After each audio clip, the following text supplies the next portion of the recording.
GECKO on Site, written by Gregory and Ranky. Exterior, old neighborhood, afternoon. Looming into view in the overgrown streets ahead is the old neighborhood. Solid but gutted apartment blocks 4 to 5 stories tall. Developer signs stand like tombstones. As an SI, Liz's mid-20s looking face plating is her only realistic part. Chestnut maroon skin with vivid orange irises, all framed by long, dark hair plaiting. Beneath worn, durable plainclothes, her current frame is a mishmash of parts. Clear inkfish arms patched with tape, a solid servo torso, and durable fiber legs with toe shoes. She stops at a very specific building. A cluster of mushroom UFO wisp SIs hover like fireflies over the roof level. Wonderful, you're still living here. She makes for the entrance door, but heads around to a disused stairwell, the lowermost level broken off into chair-sized chunks. She cracks a smile, and her knuckles. She can't resist this.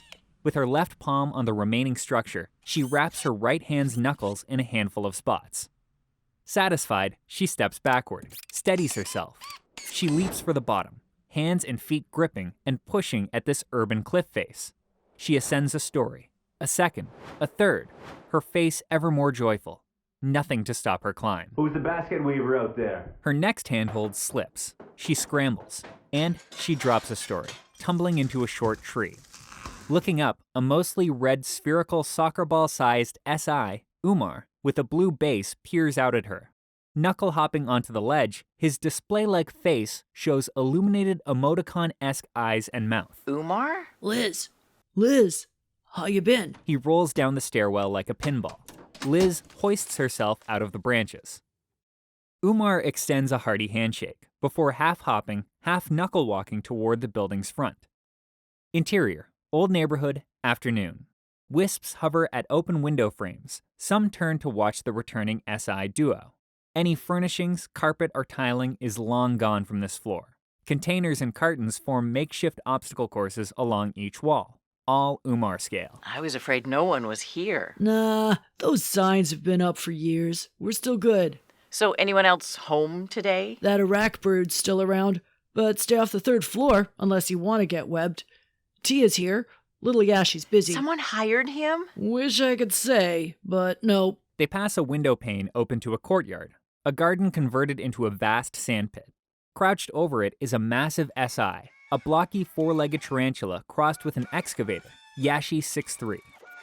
Beneath his black and yellow chevroned surface sits a robust, multi-eyed head, combing and shaping an intricate sand garden. He staggers backward to change position. One of his rear legs creaks with wear. He pauses, looking up at Liz and Umar. After a quick wave with his nearest mandible, he goes back to raking. Still, he's never complained about it.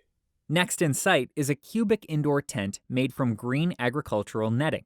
Rows of small ornamental plants are visible within. Seconds later, out comes Tia NG, with a green and blue stick beanpole thin body. She's the visual opposite to Umar. I'm back. Yes, you are. Umar heads over to the obstacle course, practicing. He's gotten better since I left. Isn't he? And that dictionary's ended all the profanity complaints. It's been a great yelp. I think you mean help. Tia muffles a smirk. Do you need a recharge? No, I'm fine. The hostel I'm in has it covered. No need to go stealing your supply. Nonsense. You're not stealing from us. They pace next to each other. So how was the Ghost Festival? The best one I've seen. They let me work on the lead floats this time. She pulls out a flip phone. A GECKO-themed superhero mask keychain swings from it. I've saved a few good memories to share if you've got the space. We've upgraded, believe it or not. After the 4th floor emptied, they left us an empty hub. A beat. Liz lets this sink in. So everyone else that was here? Yes, but we keep in touch. Still, it would be nice if they'd visit. But you're here now. They both smile. Interior, old neighborhood, later. Umar, Tia, and Liz are plugged into a crate-sized hub, an external drive for SI memories. With multicolored polymer bracts slotted in, it resembles a synthetic aloe plant. Fantastic. Looks better than I remember. If this keeps up, I'll be going back every year I can. They appreciate your work there, don't they? Why not stay for longer? The rent's high enough when I visit, and the tourist season's too short. Besides, you know the carbonic saying. The peaches are treasure. Fresher on the other tree, right? Yep, Same for this place. Liz hops upright, looking out towards the courtyard, now buried in shadows. Tia glares at Umar. What? Tia unplugs and heads over to Liz, both of her hands gripping the window frame's edge.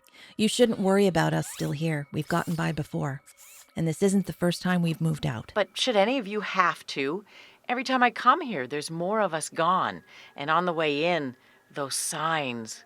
This was a home for me, for us, no matter what. Umar's hopped over now too. The wisps keep their distance. Still, how are you going to raise the zenny?